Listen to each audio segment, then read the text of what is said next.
Or if you're ever wondering what are contra and co-vectors, and isn't it enough to just know what vectors are that we also have to worry about these additional terminology? Or worry not. We're going to try and develop some intuition behind what a contra-vector is and what a co-vector is.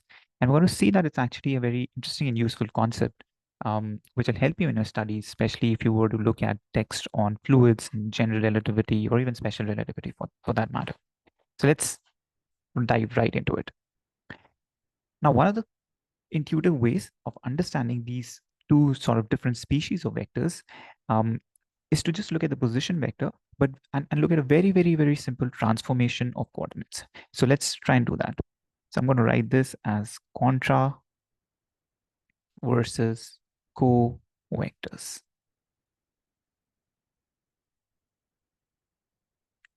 So let's say I have my XY coordinate system, and I'm going to measure positions um, in units.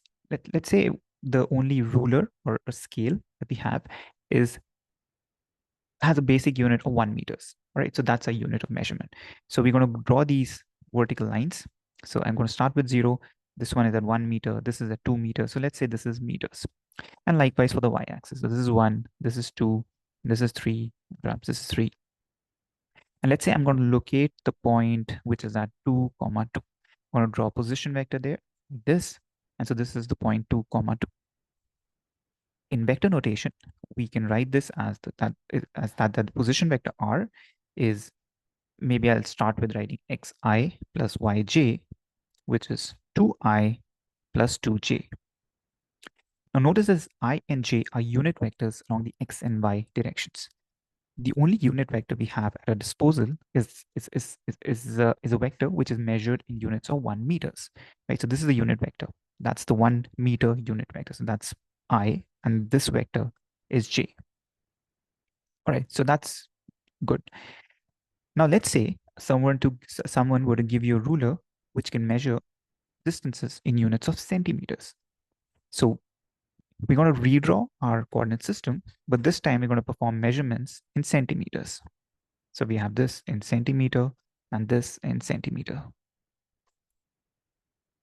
which means that for every 1 meter length we have in the old coordinate system, we'll have 100 dashes in this manner.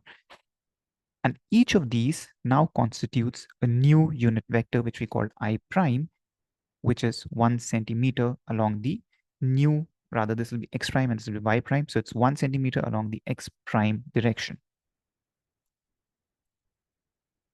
Right? So what we've done here is then going from this coordinate system to this coordinate system is we've just rescaled our axis. We've just rescaled our coordinate axis. And now we're going to measure distances in units of centimeters. So if I were to go back and locate the same point again, right, which was at 2 meters, comma 2 meters in the original coordinate system, we know that the position vector of the point will remain where it is. We haven't done anything except that the units of measurements have changed. Since 1 meter is equal to 100 centimeters, the new units, the new location of the, or rather the new units in which we label our coordinates would be 200 centimeters, comma 200 centimeters. So I can write this in terms of the new coordinate system that we have defined and the new unit vectors we have defined in the following form. We can say r, the same position vector r, is now 200, but this time the units that we're using to measure is I prime, because I prime sort of is trying to capture the fact that our ruler is now has a spacing of 1 centimeter. That's the minimum spacing of a ruler that we have is 1 centimeter. So I can write the same position vector as 200 I prime plus 200 j prime. Now notice how I prime and the original unit vector I are related to each other. So I prime is actually the old unit vector I divided by 100. Similarly, j prime is the old unit vector along the y direction, j divided by 100. But once we've divided the unit vectors by 100, we see that the corresponding components of the new vector, which we can call x prime and y prime, have been scaled up by 100. In other words, I can write the same position vector r as, let's say, instead of using 100, I generalize this and I say that the new position vector is obtained from the old position vector by scaling down the old position vector by units of, say, s. And likewise, we'll use symmetric scaling for now, that the new j prime is obtained from j by scaling down by s. Then we find that the new x prime, so if I were to write this as x prime I prime and y prime j prime, then this new x prime is nothing but scaled up. The component, the new component along the x direction is the old component x scaled up by the same amount s, right, I prime, plus this y component is also scaled up by s j prime. But notice that I prime is just I divided by s and j prime is j divided by s. So I can also rewrite this as I by s plus sy j by s. The s's just cancel out, and that gives me back the measurement, or right, the vector written in whole components. So this way of expressing r as x prime I prime plus y prime j prime is equivalent to expressing r in terms of the old coordinate systems xi plus yj. So in other words, we see that there are two ways in which things can scale. Any vector which scales in the same way as the basis vector or the unit vectors is called a co-vector, because it scales in a way it scales together with the basis vectors. So co-vector scales or transforms in the same way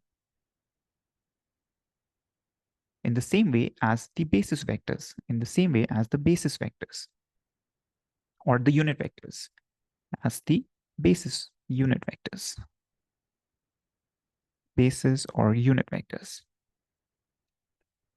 Conversely, vectors which transform in a way which is opposite or contradictory to the unit vectors are called contra-vectors.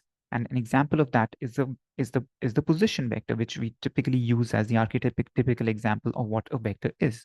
So it turns out that position vectors are actually contra-vectors because they scale or they transform in a way which is contradictory or opposite to that of how basis vectors transform.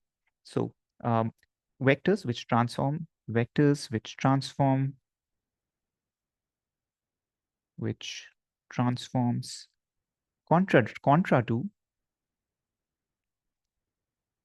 contra to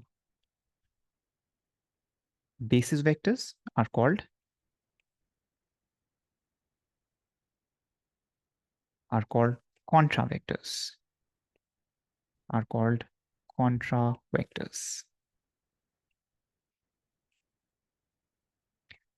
And an example of a contra-vector is the position vector, just like the way we saw right now. So an interesting question now is, if you've looked at some of the modules that we have developed for functions of more than one variable, we introduced a derivative of a scalar function, which is called the gradient of a scalar function, which itself, we claim that the gradient itself is a vector. So can you now use this knowledge to figure out that if the change in a function of more than one variable is given as the gradient of that function dotted with, say, changes in the position vector, then what do you think, what kind of a vector do you think the gradient vector is? Is it a co-vector? Is it a co-vector? Or is it a contra-vector? So I leave that as a question for you. Do comment and do like and subscribe this channel if you find this content useful, but do comment and tell me what your answer is, and then we can continue with the discussion. Thanks for watching.